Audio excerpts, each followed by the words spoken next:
Bendiga, gracias por estar con nosotros. Bienvenidos a esta tu mesa de mentoreo.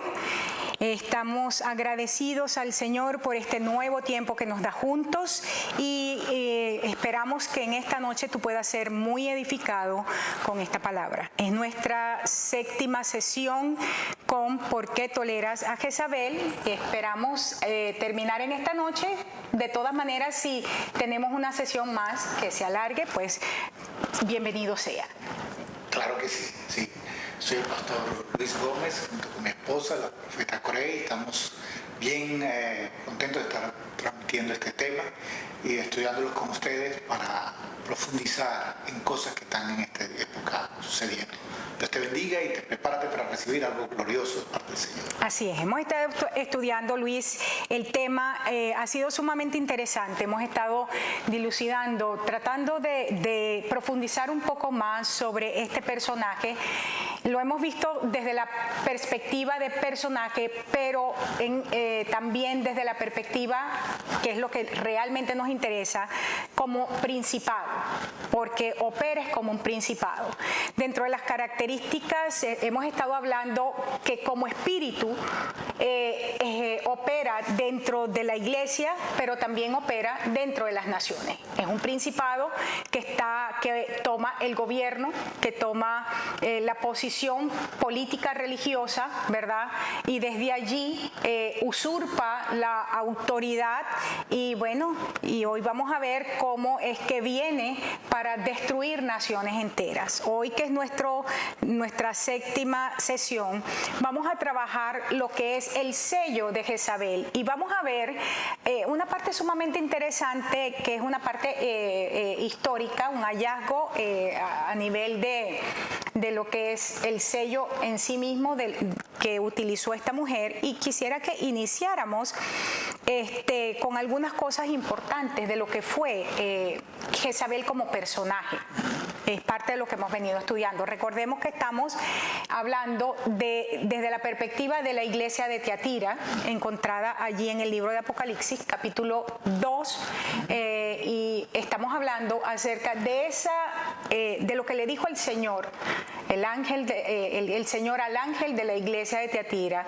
Le dice: ¿por qué tú toleras a este espíritu, a esta mujer que se sienta a enseñar a mis siervos a que forniquen, ¿verdad? Los seduce y los lleva a pecar, comen lo sacrificado?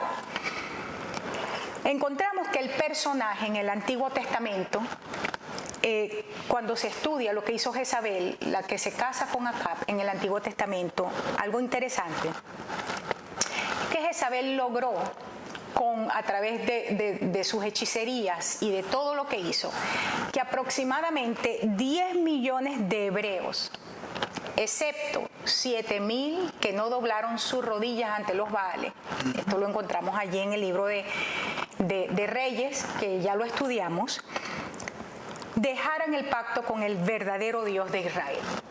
¿Cómo lo hizo? Encontramos en el libro de Ezequiel, quisiera que lo pudiéramos leer, me gustaría por favor que se colocara. En Ezequiel 13, verso 18, un pasaje sumamente interesante.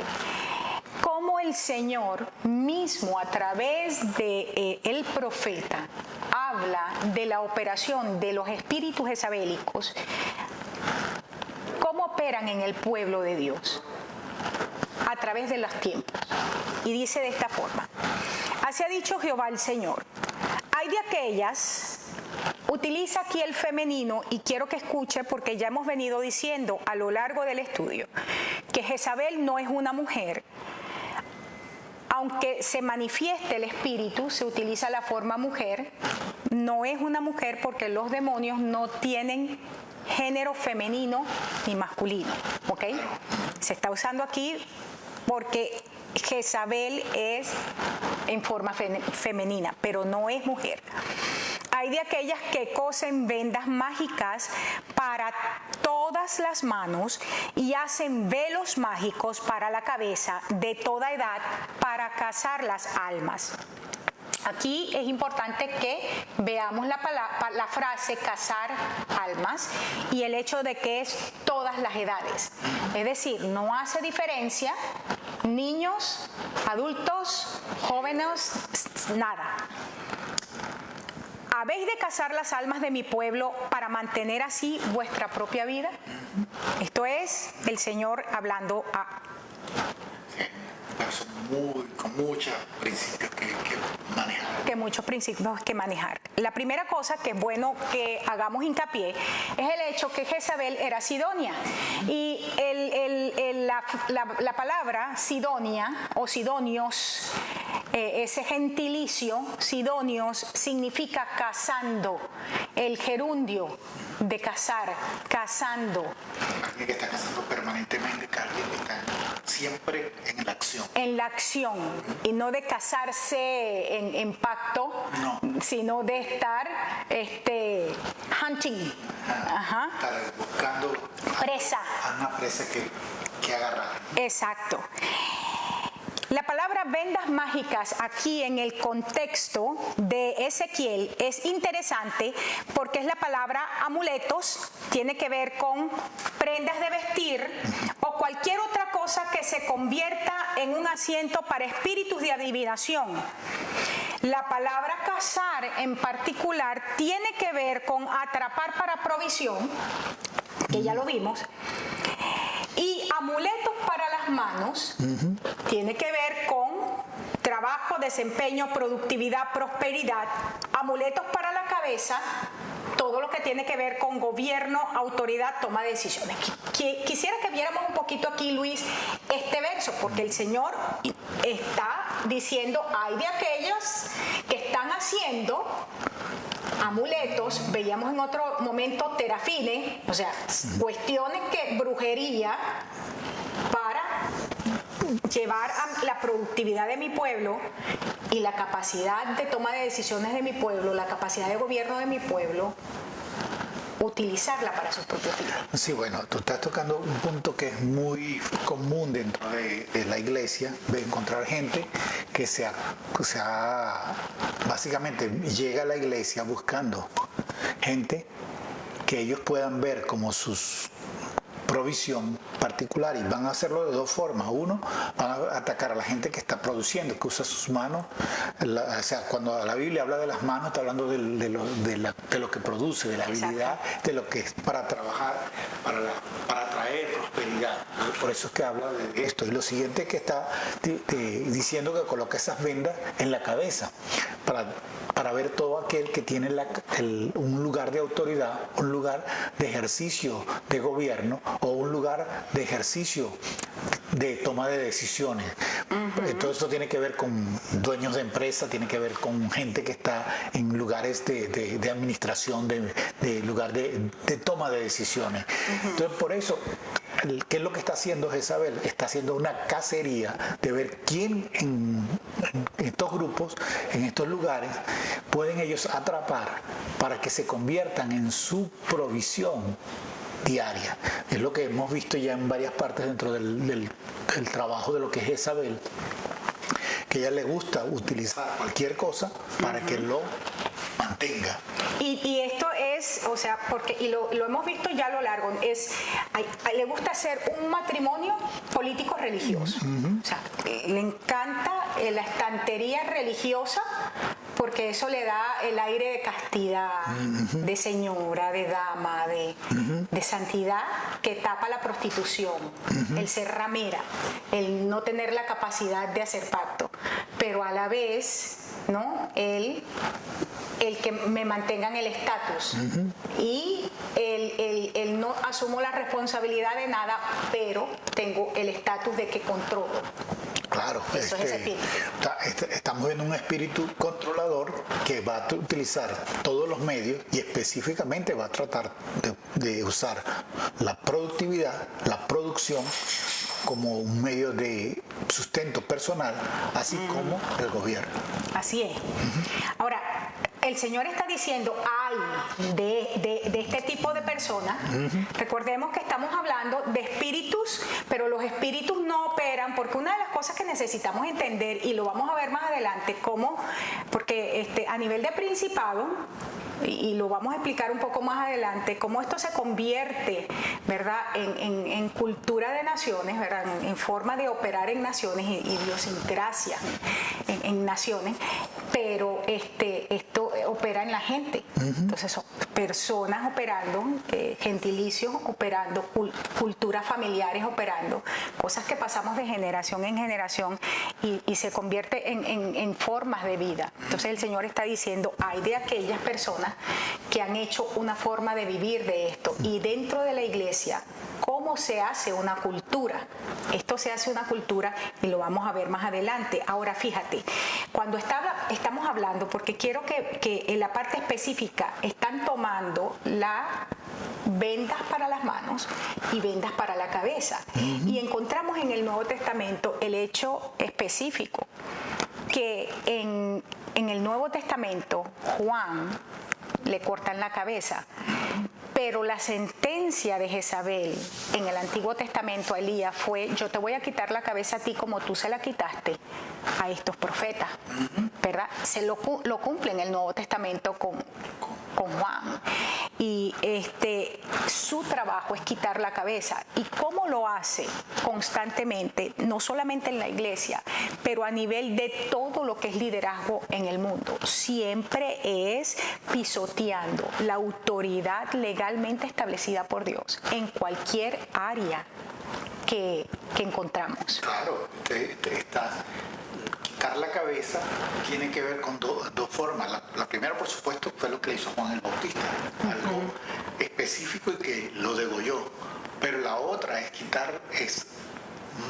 es entrar y controlar toda autoridad, controlar la autoridad, y es, a pesar de que la cabeza esté allí, el que está detrás tomando todas las decisiones y tomando toda la posición para sacar provecho de esas decisiones es el espíritu de Jesús. Esposas controladoras.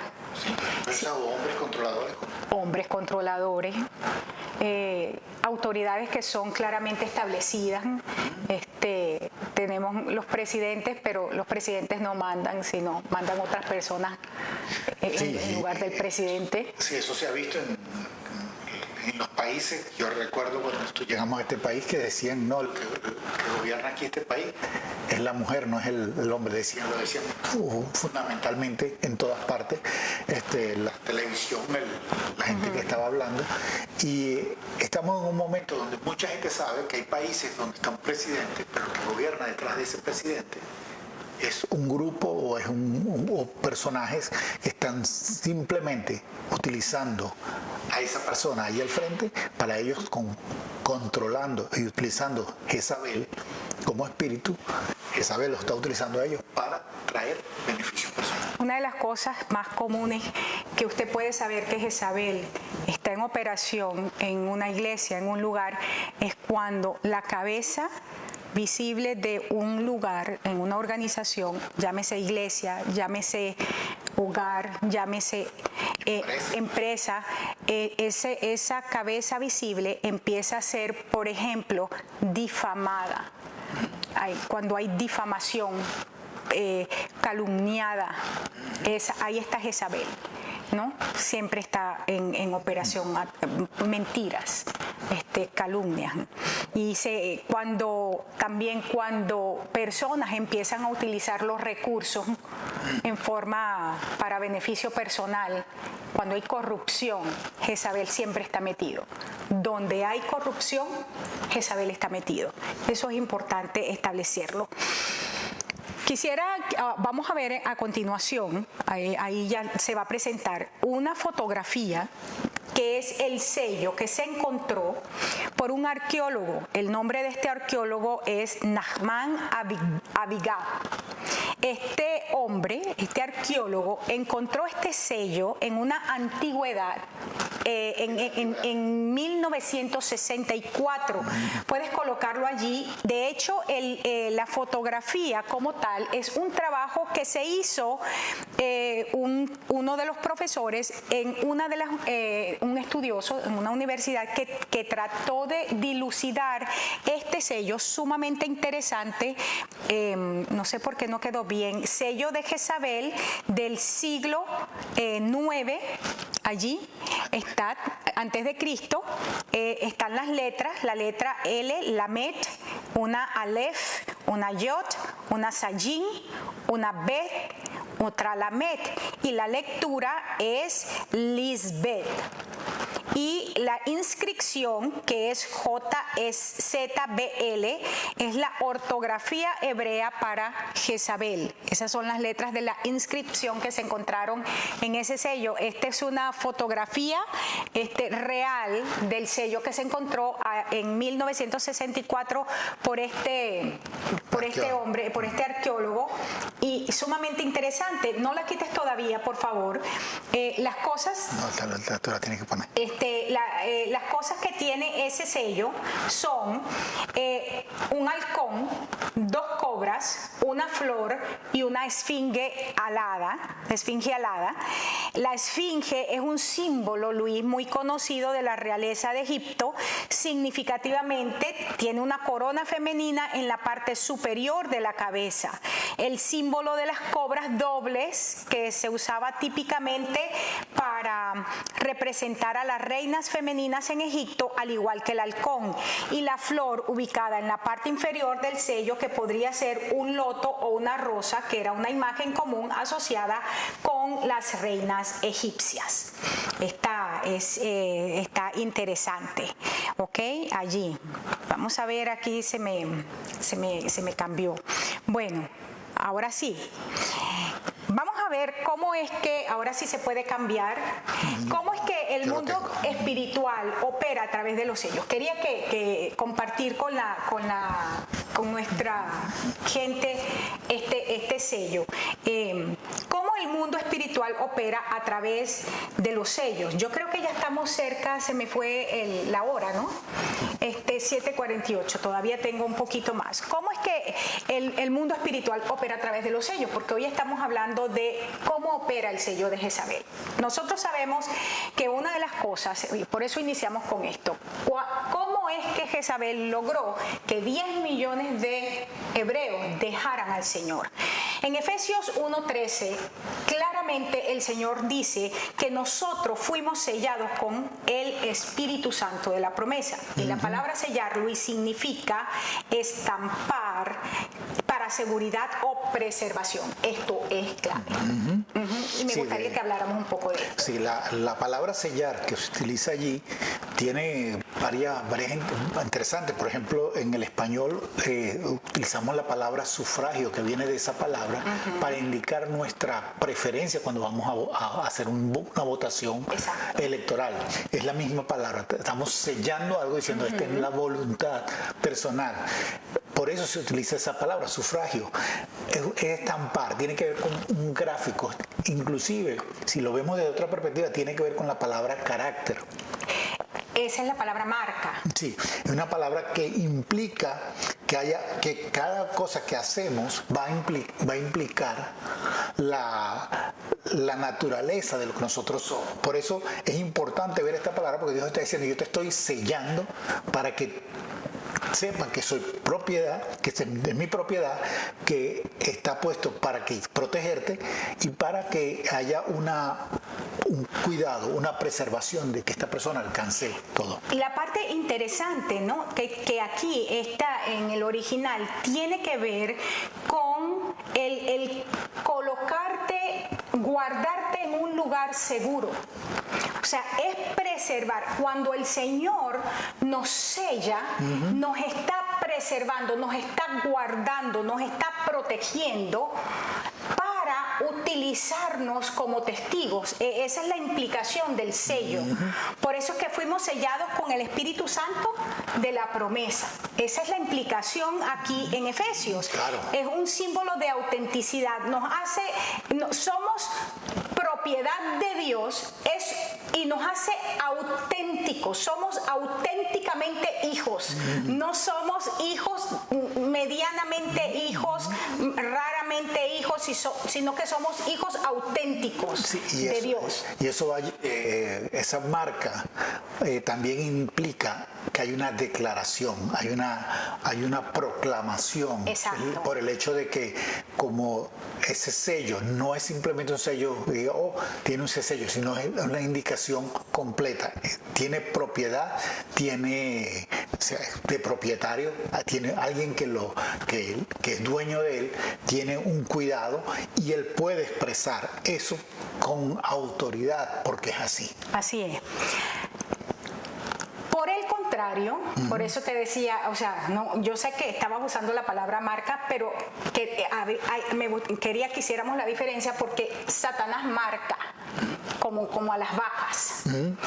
Satanás marca, y en el Nuevo Testamento se hace la diferencia entre marcar y sellar, porque son dos palabras en el griego distintas. Sellar, te vuelvo a decir, es la palabra esfragizo, y la palabra marcar en el Nuevo Testamento es caragma, que es de donde viene la palabra justamente carácter, ¿no?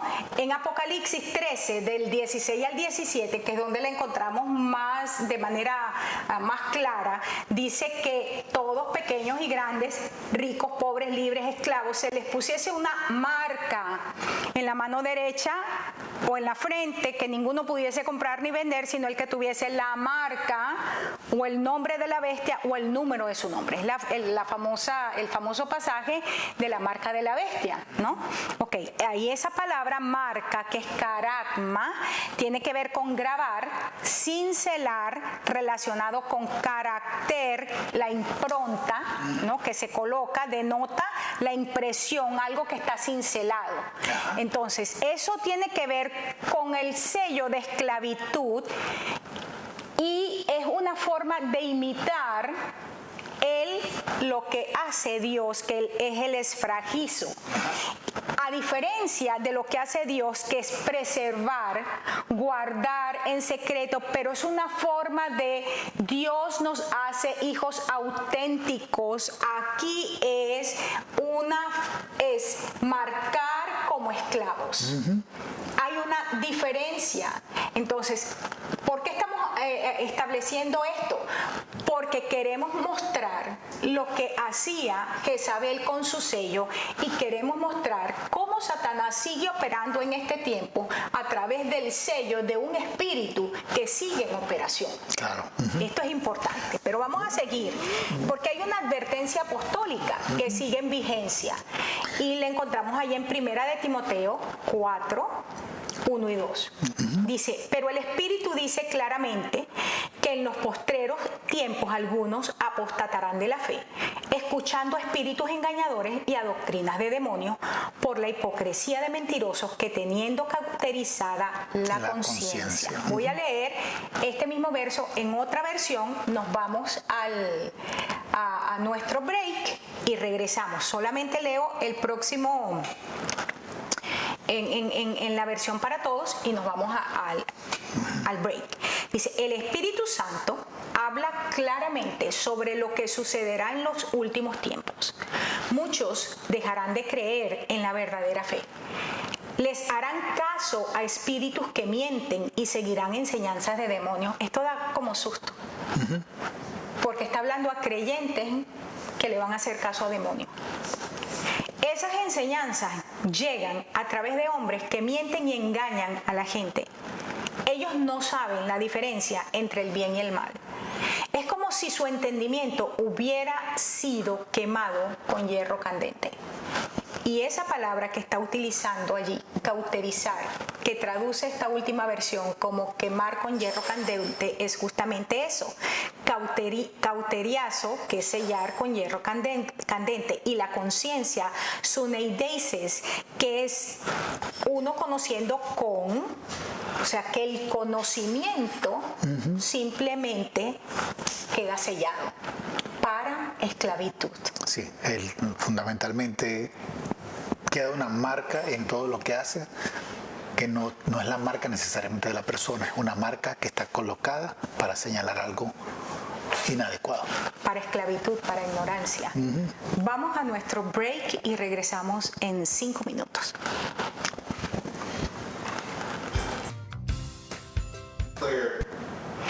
Gracias, estamos de vuelta, bendecidos, y estamos hablando acerca de la advertencia apostólica de cómo en estos tiempos, que son los últimos tiempos, muchos utiliza Reina Valera del 60 el término apostatar de la fe, y en la versión que estábamos leyendo, la última, la versión para todos, dice que muchos dejarán de creer en la verdadera fe y le harán caso a espíritus que mienten y seguirán enseñanzas de demonios. Me gustaría terminar el verso en esa versión. Dice: esas enseñanzas llegan a través de hombres que mienten y engañan a la gente.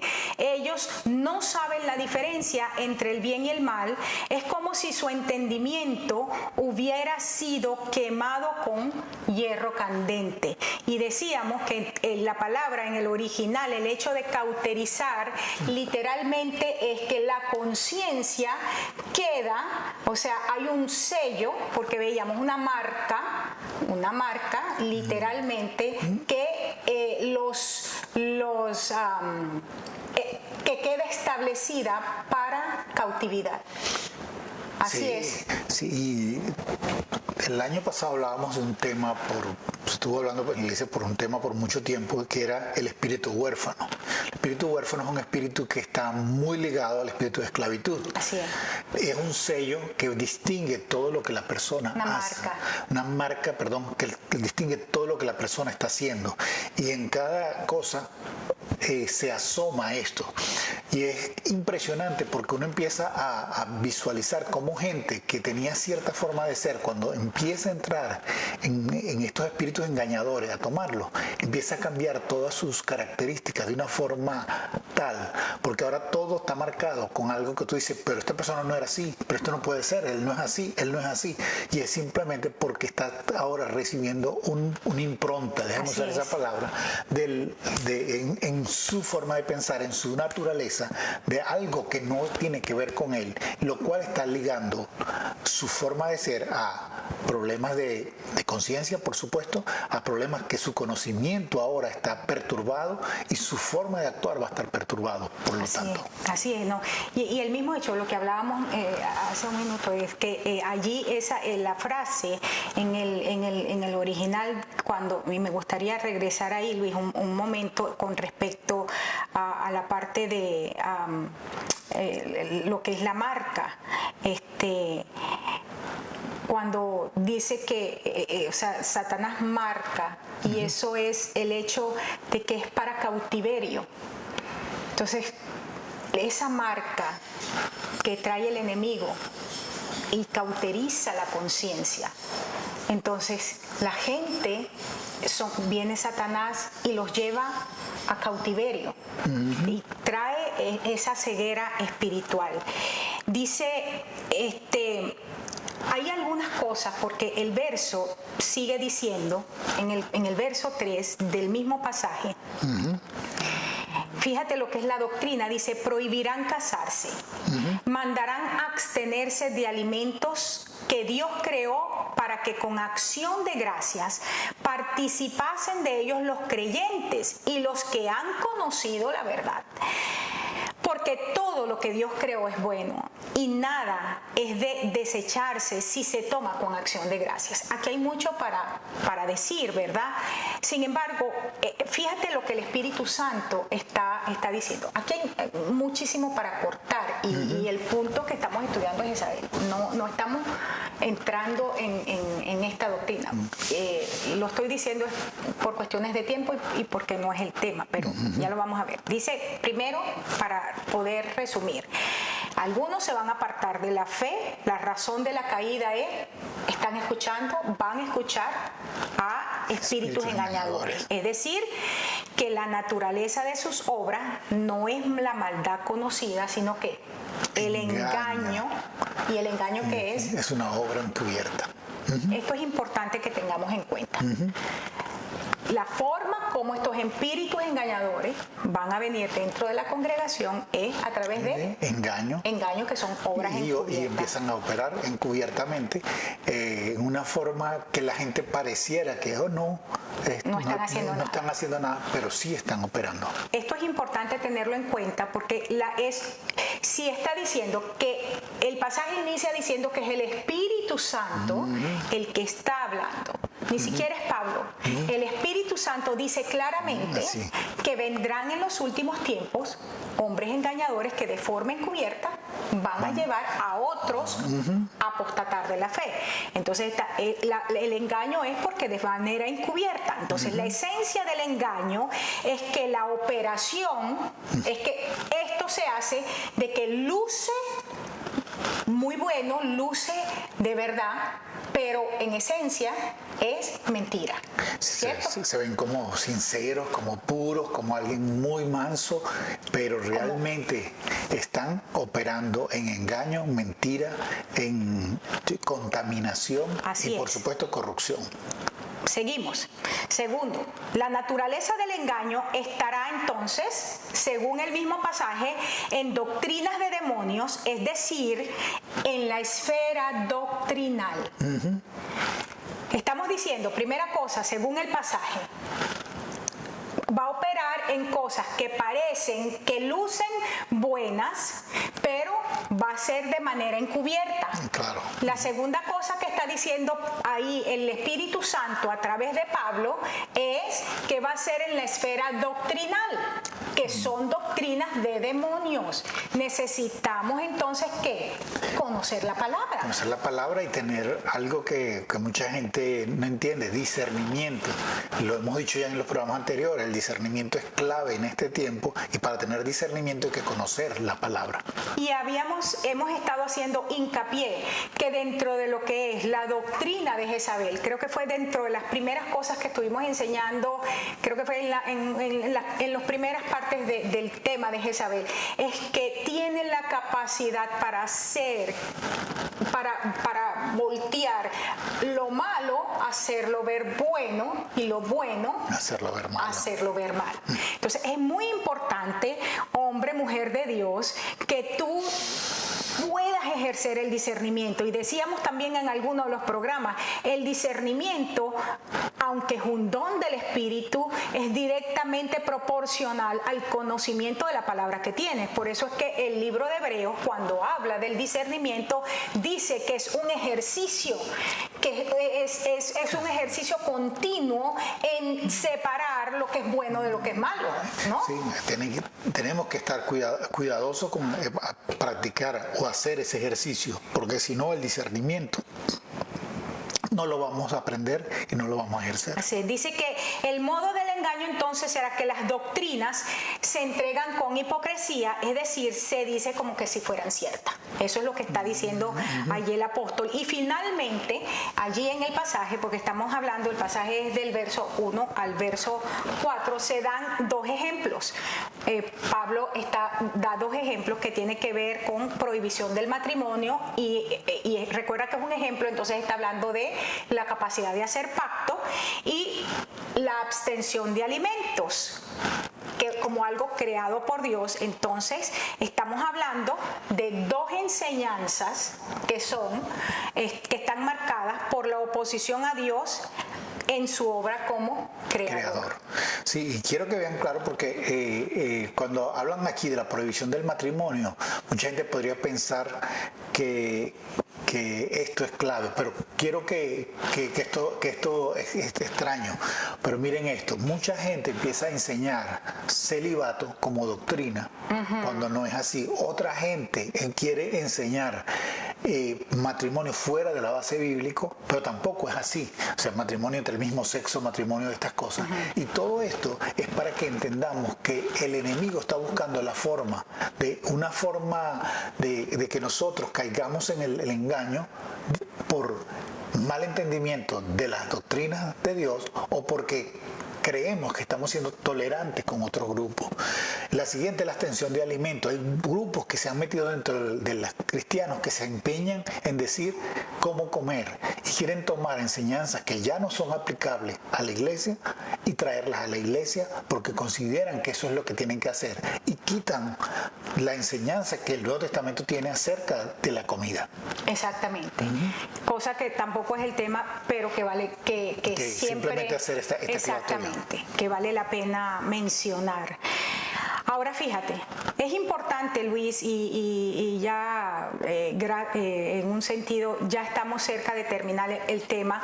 No significa que el tema de Jezabel termina, porque de hecho este tiene otra parte, pero consideramos que por una serie que tú vas a estar trabajando en los viernes que tiene que ver con paternidad, vas a estar trabajando lo que es el espíritu huérfano y probablemente ahí tú vas a estar trabajando lo que significa ser el ser renacido, y ahí de alguna u otra manera vas a tener que tocar el hecho de cómo es que se tiene que hacer renacer a los hijos de Jezabel, ¿no? Porque los hijos de Jezabel están destinados a la muerte, según el pasaje de Apocalipsis, ¿no?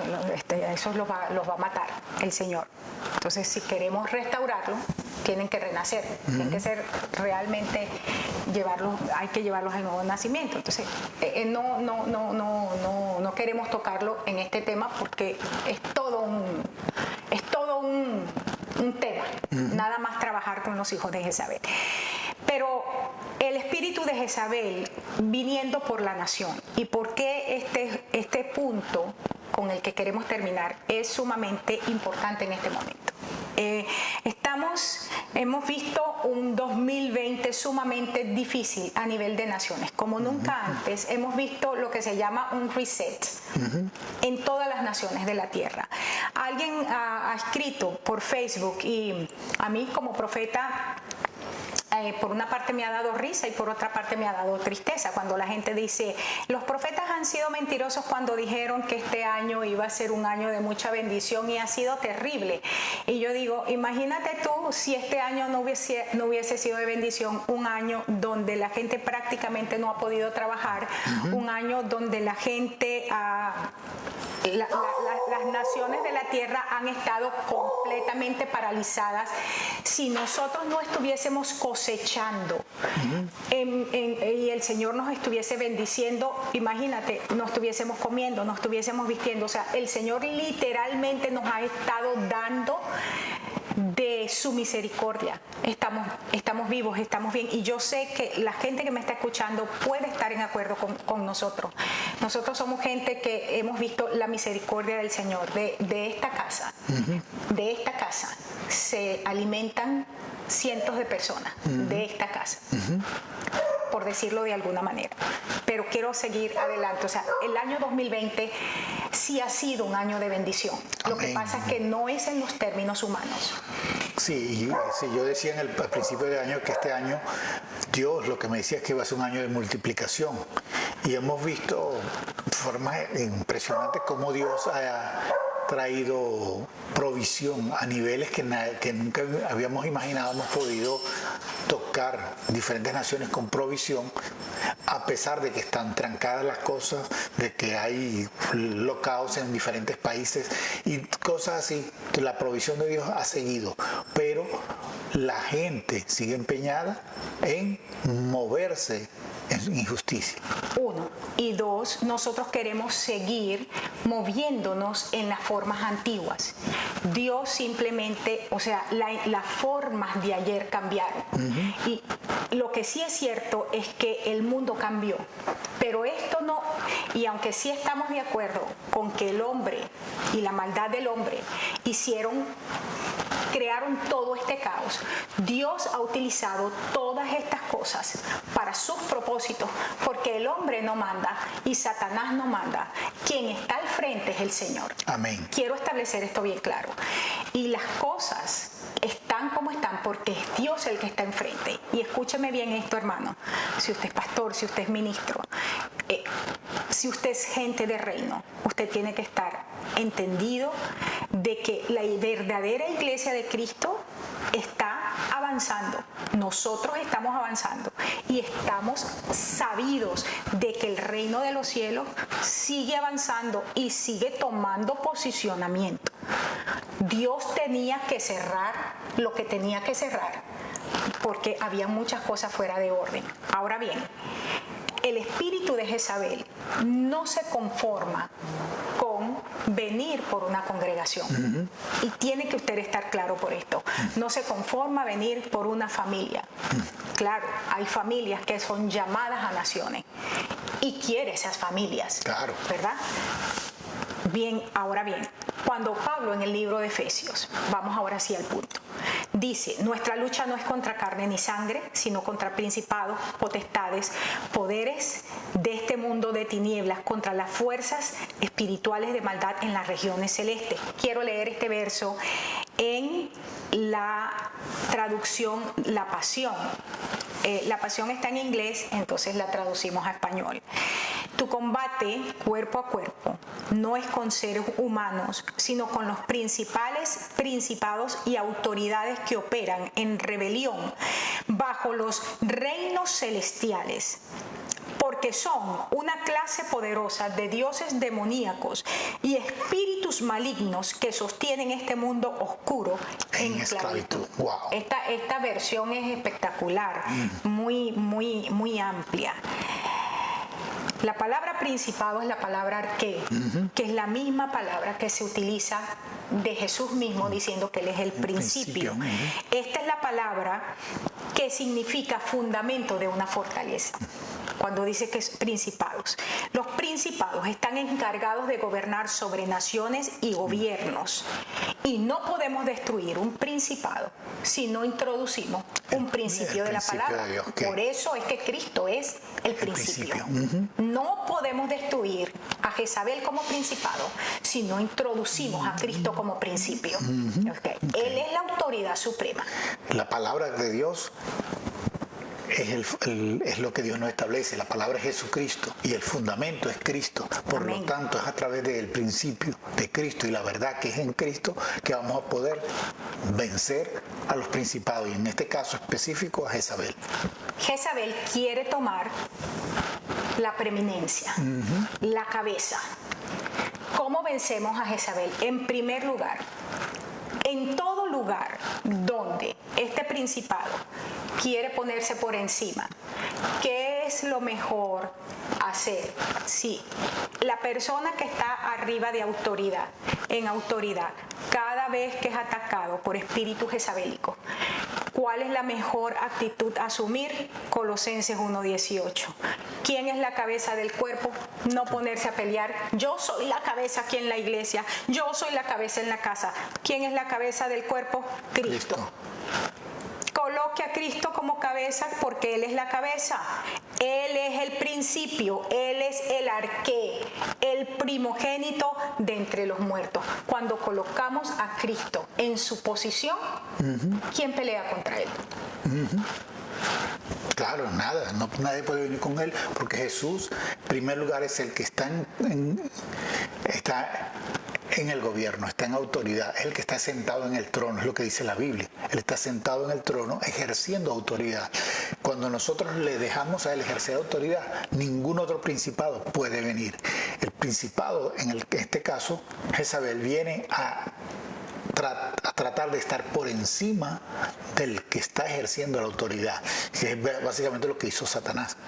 Exacto. Tratar de ir por encima de Dios para él ejercer autoridad por encima de lo que Dios estaba diciendo. Y el punto es que cada vez que Jezabel entra en operación, lo mejor es humíllate bajo la poderosa mano del Señor y colocamos al Señor por encima. Si al principado lo atacamos con el principio, ¿quién es la cabeza? La cabeza es Cristo y nosotros nos bajamos, nosotros nos humillamos, nosotros nos sometemos al Señor. El principio es Cristo y Cristo siempre va a colocar, ¿verdad?, al principado debajo de sus pies, porque la Biblia dice que Él los colocó ya a lo que es, ¿cómo es que dice el pasaje?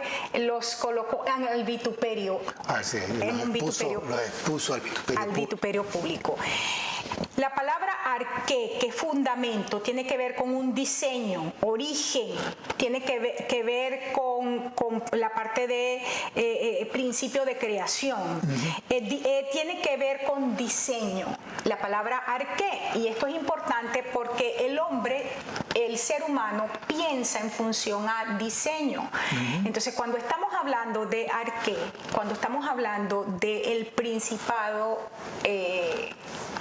Jezabel, estamos hablando de sistemas de pensamiento. Cuando los espíritus engañadores, cuando los espíritus jezabélicos entran a la iglesia, estamos hablando entonces, cuando Pablo está diciendo allí, en el pasaje que leíamos anteriormente, que entran de manera encubierta y utilizan doctrinas de demonios, doctrinas engañosas, que es lo mismo que estaba diciendo el apóstol Juan en Tiatira, entonces estamos hablando de que empiezan a introducir diseños de pensamiento, ¿verdad?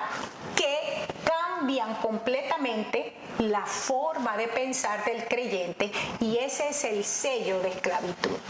Sí, el Señor dice esto en Romanos, un verso extremadamente conocido, dice, transformando, renovados por medio de la transformación de nuestro entendimiento. Y allí es donde el enemigo está tratando de colocar su marca, una marca que no permita colocar el sello de Jesucristo en todo lo que hacemos, sino la marca de esclavitud del diseño satánico, diabólico o específico de Jezabel, donde nosotros operamos, nos movemos y solamente dejamos un sentimiento de culpa, un sentimiento de víctima, un sentimiento de huérfano, un sentimiento de que no estamos en el lugar, no lo podemos hacer. Y este es un tiempo donde hay que traer el principio. Jesucristo es el Rey, Jesucristo es el soberano, y Él es lo que se establece. Jesucristo es con lo que nos debemos mover en este tiempo. Y esta es la razón por la cual es una decisión personal, Luis. Decidir, yo salgo de esto. Y algo que nosotros hemos tenido que en estos días hacer en varias oportunidades, cuando vienen cierto tipo de opresión, la decisión de nosotros no vamos a residir en esto, no vamos a habitar en esto. Y la decisión de nosotros somos en Cristo esto. Tú eres, Señor, el que levanta nuestra cabeza. Tú eres, Señor, el que hace esto. Porque es una decisión. Porque Satanás o este principado empieza a cambiar las cosas, y realmente, así como a Elías lo hizo sentir de repente, o sea, como, wow, me quedé solo. Se amargó y llegó a un punto donde dijo, realmente, ¿qué pasó conmigo, no? Ahora, fíjate, seguimos aquí. El espíritu de Jezabel es único en que su objetivo es invadir y conquistar países y organizaciones, tales como, por supuesto, la Iglesia de Cristo, la Eclesia, para usurpar la autoridad desde el interior, es decir, hacer un golpe militar contra una invasión hacia el exterior. Desde esa perspectiva, este principado es muy singular. Quiere es desde adentro, no ataca desde afuera, sino desde adentro. Sí, cuando empezamos a entender esto, yo me di cuenta que el espíritu de Jezabel, lo primero que hace, él no está interesado en que él se vea. Él está interesado en que él sea el que decide qué hacer. Y cuando nosotros entendemos esto, que Jezabel está operando así, nosotros vamos a darnos cuenta muy rápidamente de que están adentro. Jezabel siempre va a estar adentro. Muchos pastores dicen, oye, pero ¿por qué siempre uno tiene que estar batallando en contra de Jezabel? Porque Jezabel no está afuera, Jezabel está adentro, con la intención de tomar la autoridad y hacer que haga lo que ellos dicen, hacer que ellos operen de la forma que ellos dicen. Y a veces busca ideas populares, ideas que parecen bonitas, pero lo único que está interesado es controlar y tomar el control de todo. Estamos muy cerca de terminar, pero si nos permiten unos 5 minutos para terminar el tema hoy, sería de mucha bendición. Jezabel se posiciona en lugares de autoridad política o religiosa. Encontramos, y hay tres casos que colocamos aquí. El caso, ya que ya lo mencionamos, el caso de Jezabel, el matrimonio Jezabel-Acab, ¿verdad? Ya lo hemos hablado montones de veces. El caso Herodías-Herodes, que en la relación adúltera que ellos tuvieron. Pero hay un caso interesante que lo encontramos en Nehemías, primero en el capítulo 2, encontramos a este personaje, Tobías el amonita, y luego lo encontramos en Nehemías 13, capítulo 13, versos 17 y 18. ¿Cómo 7 y 8, perdón. ¿Cómo es que Tobías termina viviendo en el templo y era el suegro de Eliasib, el sumo sacerdote? Impresionante. Tenía su cuarto a todo dar en uno de los una de las cámaras del templo, donde estaba justamente las ofrendas. Y él vivía de los diezmos y las ofrendas que traía el pueblo, ¿verdad? Vivía a todo dar, a todo lujo.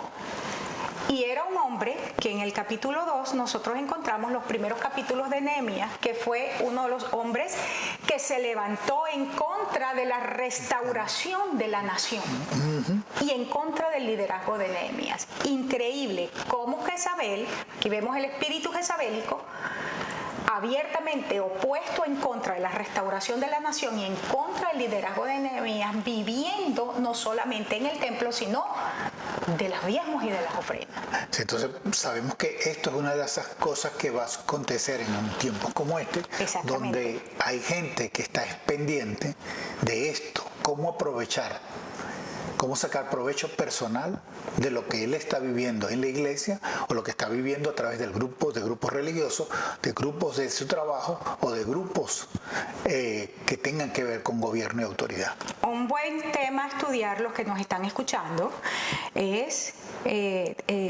este punto. Recuerden que proféticamente nosotros estamos en el tiempo de la restauración. Entonces, este es un buen punto para estudiar el tema de los espíritus jezabélicos, el caso de Tobías, metido dentro del templo. ¿Ok? Este es un buen punto a estudiar. Segunda cosa interesante, cómo desde la posición donde está, allí, vamos a seguir con el caso de Tobías, desde el lugar siendo el suegro de Eliasib, el sumo sacerdote. Eliasib era, para que usted recuerde, Eliasib era el nieto de Josué, el que menciona Zacarías en la visión. Zacarías y Ageo era el nieto de Josué, el sumo sacerdote, que fue contemporáneo con Zorobabel, era el suegro, el nieto de él.